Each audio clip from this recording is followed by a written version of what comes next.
Faith Eliza. I'm an indie artist here in Western Colorado. My first show was when I was 10 years old, and it's always been the way that I have processed my emotions, the way that I've been able to have catharsis when no one was available to listen, and release the pain and let it be transformed into something really beautiful and really healing. Talk about today is the way that I have used music to heal my own trauma, and surprisingly, to my surprise anyway, it's helped other people along the way. Question is that I've spoken openly about healing from trauma. What was the most powerful or most surprising part of my healing journey, and how has it shaped who I am today?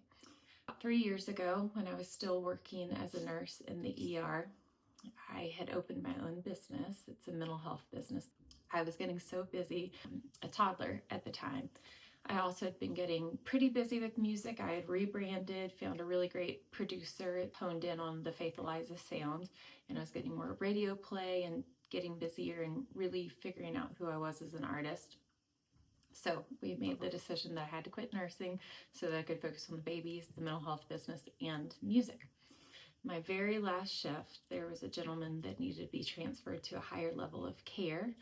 And I said, "Sir, this is my last shift. Thank you so much for giving me the honor and the privilege of taking good care of you." He kind of looked horrified that I was quitting because we need nurses. He said, "Well, I know they're going to miss you, and I'm sure your parents are proud of you."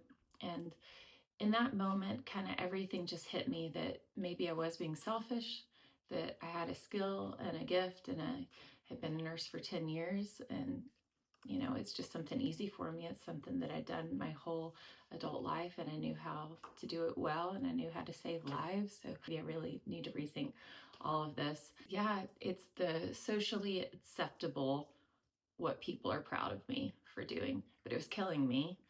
For two reasons. Nursing's hard, and people are unkind to nurses, as they are in all professions, because we're all humans and we're all hurting. I get that. But it was 12-hour shifts many times a week, turning into 16-hour shifts many times a week, turning into, and it's just not sustainable. It's not sustainable, especially in emergency medicine, to see people at their worst ever, day in and day out, the worst day of their life, and hold space emotionally for that. I really was at a place of burnout, and I love music. It's the thing that I just have to do. I love it so much. I wanted to go to school for it. I wanted to major in music, but sometimes it's not socially acceptable. So I'm kind of jumping all over the place, but what I want to say is that man was transferred to a higher level of care. I realized I was making the right choice. I have to have music, and I was helping people in another way. I have to be a nurse anymore to help the world, to bring healing and health to myself or the people surrounding me. So I made the decision that really was going to be my last shift, and it felt very good, and I had more energy than I'd had in a very long time. And then about 2 months later, I think, was my first gig, my first performance after quitting nursing for real. And guess who was at that show? It was the gentleman that had been my patient, and he was the picture of health. It felt like God was giving me a wink of approval that I could facilitate healing and happiness and joy and health in any way that my soul felt like it was called to do.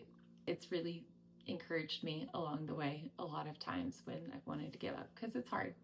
It's hard at times, but it is so fulfilling. I would say the other thing that's been really surprising are the people that do reach out to tell me that some of my, especially my more vulnerable songs, like one of my songs that was about the sexual abuse that I went through in the church, having to cut ties with my father. I always thought that my target population were women my age, maybe, or a little older, a little younger. But surprisingly, it's been men. It's been men that are much older than me that have carried those burdens. That surprised me. It surprised me who's told me those songs are meaningful to them, because, we all kind of think that we're alone in our struggles and our pain sometimes. And I don't know, we've all been through some really, really, really hard stuff, and we can all probably understand with other person's going through more than we think we can.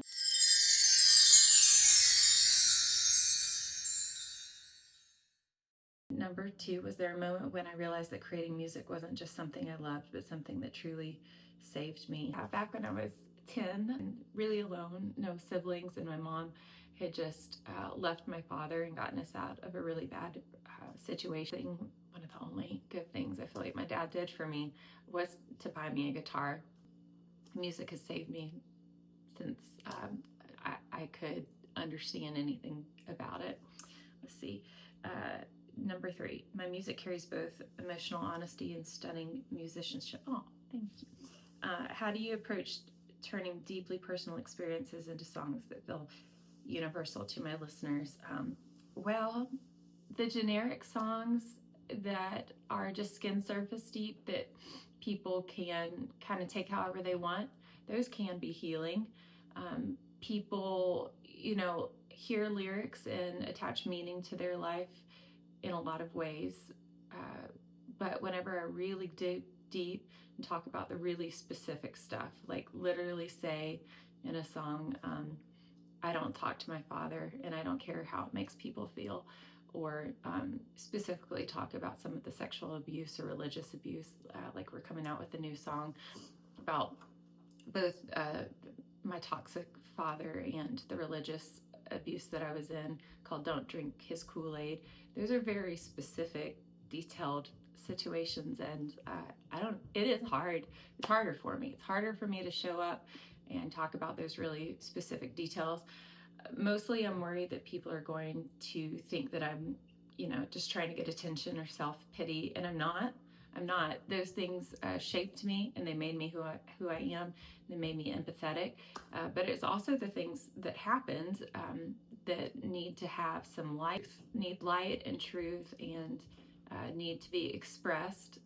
And if I can be a little brave and show up and say this happened to me and it made me feel a lot of shame, but I'm stronger than the shame, and shame loses its voice and loses its power when I bring it into the light. And it gives other people the freedom to do so too. So that's what I'm trying to do. Number four, with the background in both classical music and nursing, how do those worlds influence one another in your creative process? Such good questions. Good questions. I think I do look at a lot of things through a very technical lens and a very professional lens and maybe a science-based lens. However, there is this part of me, and it's the part that has to have music, that I don't know, plugs into something. I don't know why I'm getting so teary. I'm so sorry. That plugs into something bigger than me and more beautiful than me and better. Trying to analytically, logically figure things out with music, like it just comes as a download.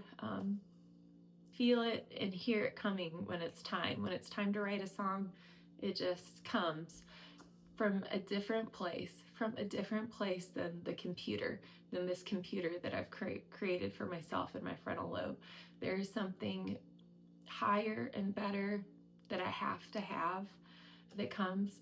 So even though it's served me really well to have been a nurse for 11 years and have really high stress tolerance, I mean, I'm going to attribute, nursing in that environment of high stress to the fact that I do get nervous, stepping out on a stage in front of 2,000 people. So I believe my window of tolerance for that is way higher than it would have been without having that experience. So it just helps my nervous system. In fact, from a producer in LA talking about, it's not lack of talent or high talent that makes a musician successful or not. It is how resilient their nervous system is. How many times can I handle a troll telling me that I suck? How many times can I handle complete rejection? How many times can I handle complete indifference? How many times can I show up consistently with no one clapping for me, no one in my corner? I do it a lot. I do it a whole lot. And I'm proud of that. I'm more proud of that than anybody clapping for me, because at the end of the day, I really have to believe in myself. I don't think I'm a great, talented musician at all, but I know I have to have it, and I know I love it. But I know I love it a lot. After those 16-hour shifts, I would come home and write more music and play more music because it fills a part of my soul that's in deep need of it. I just have to have it. I love reading classical music and playing it on my cello. I love singing classical music, and I think that it opened up, almost out of the box thinking, out of the box writing.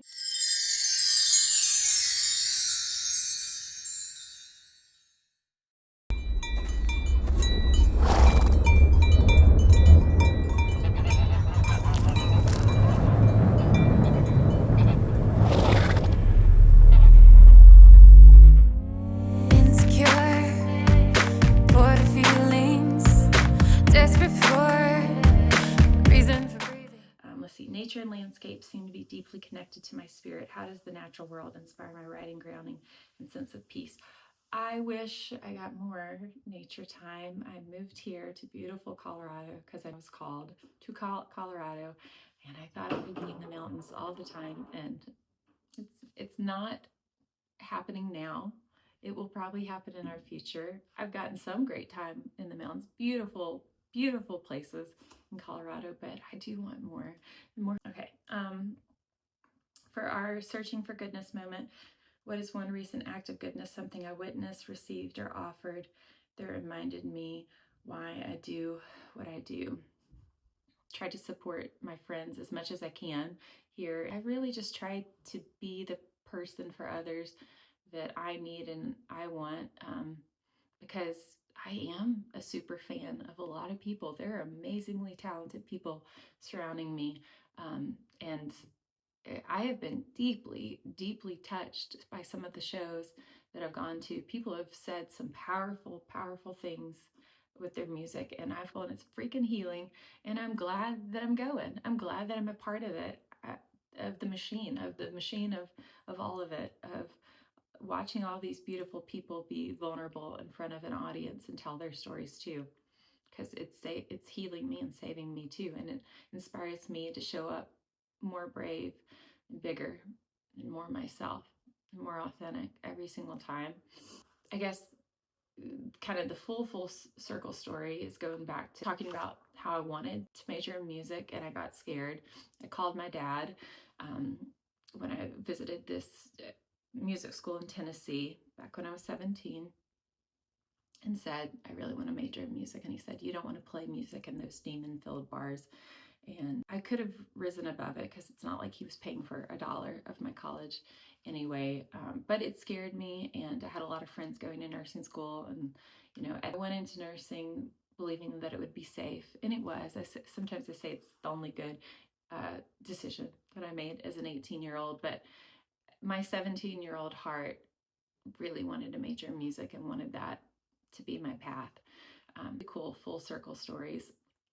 Back in July of this year, a wonderful studio in Nashville called Off the Row Studio reached out to Sting and that they'd love to work with me. Did a Kickstarter. Started it the day that I went to Nashville, when I was invited to Nashville to make music, not when my poor broken-hearted 17-year-old self felt like I didn't deserve to major in music and that I'd be filled with demons, which was super scary. No demons were there. It was great. My Kickstarter got fully funded, and it's the most humbling, incredible thing that's ever happened to me.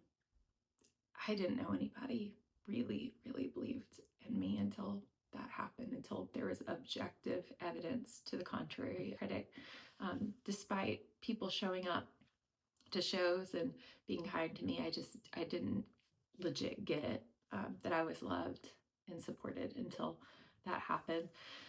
So yeah, it was fully funded, and great people in my life, and a great band, and a great artist manager, Serene Jagger. And we're going to go to LA, and we're trying to get into a showcase. So hopefully I will be able to repeat this interview process in LA in person, and we'll be talking about how I just kicked ass at a showcase. and maybe got a sync license. And I am open to whatever is for my highest good and for the highest good of everybody around me and everybody that my life touches, happening in whatever way it comes about. You know, I'm open. It's it's always been great to look back and see all the closed doors being huge freaking blessings. All the things that I thought I wanted would have destroyed me. So I'm open. I'm open to all the good in whatever way it wants to come. And I love you and I believe in you. And I hope you follow your dreams because it's worth it. I do love you and I believe in you. And it's all going to be okay. Okay. Heart.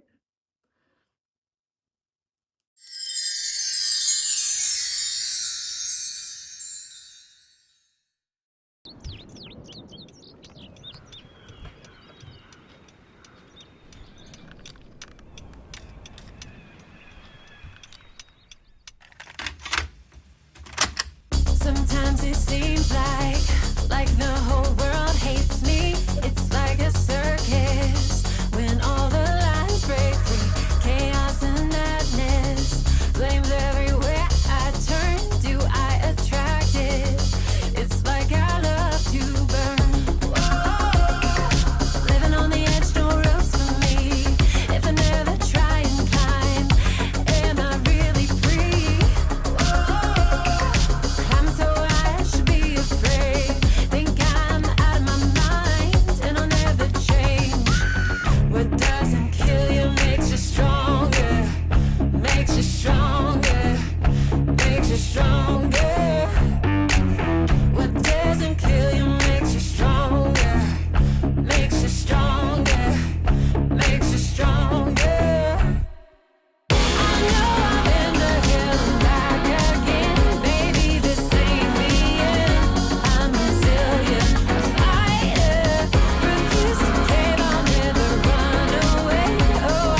Okay, this was the best place to film. I'm sitting on my studio table with my electric cello and my beautiful mountain view, because I live in Colorado and the only way I get to see the mountains is down here, because we have 2 babies and we don't get to travel into the mountains very often, but we did to go get our Christmas tree last weekend, so that was awesome. Hi, my name's Faith Eliza. I'm an indie artist here in Western Colorado, and I've been a musician for 27 years. My first show was when I was 10 years old, and it's always been the way that I have processed my emotions, the way that I've been able to have catharsis when no one was available to listen. In music, you can just say things in music that you're not able to say in conversation much easier, and release the pain and let it be transformed into something really beautiful and really healing.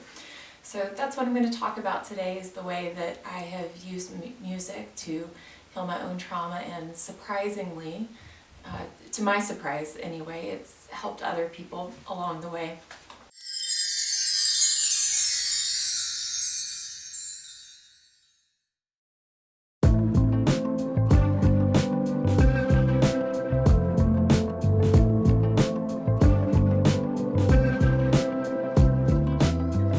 Brilliant light shine, oh, this time of mine. I was on the outskirts looking in, it was a sin. I shrunk down way too small to make you feel real tall.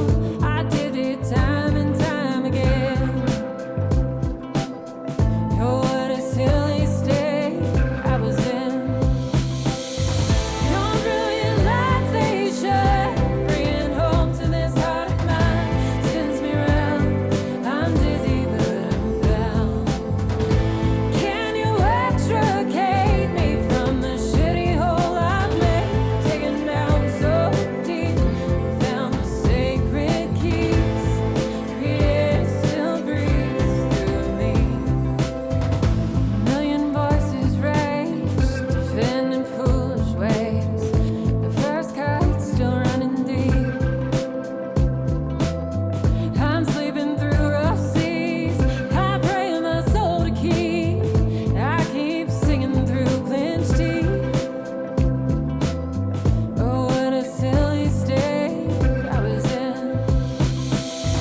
Your brilliant lights, they shine, bringing home to this heart of mine. Spins me round, I'm dizzy but I'm found. Can you extricate me from the shitty hole I've made? Taken down so deep, found the sacred keys. Creator still breathes through me.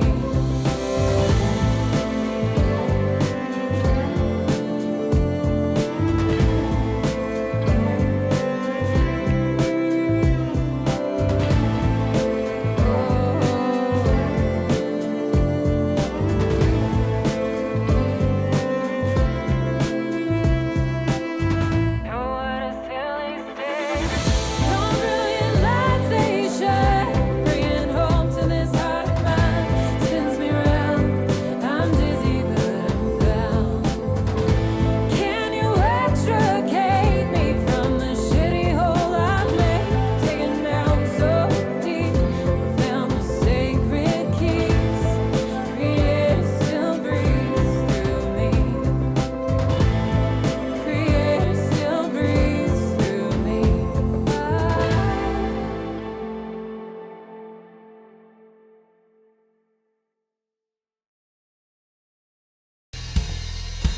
I love you all.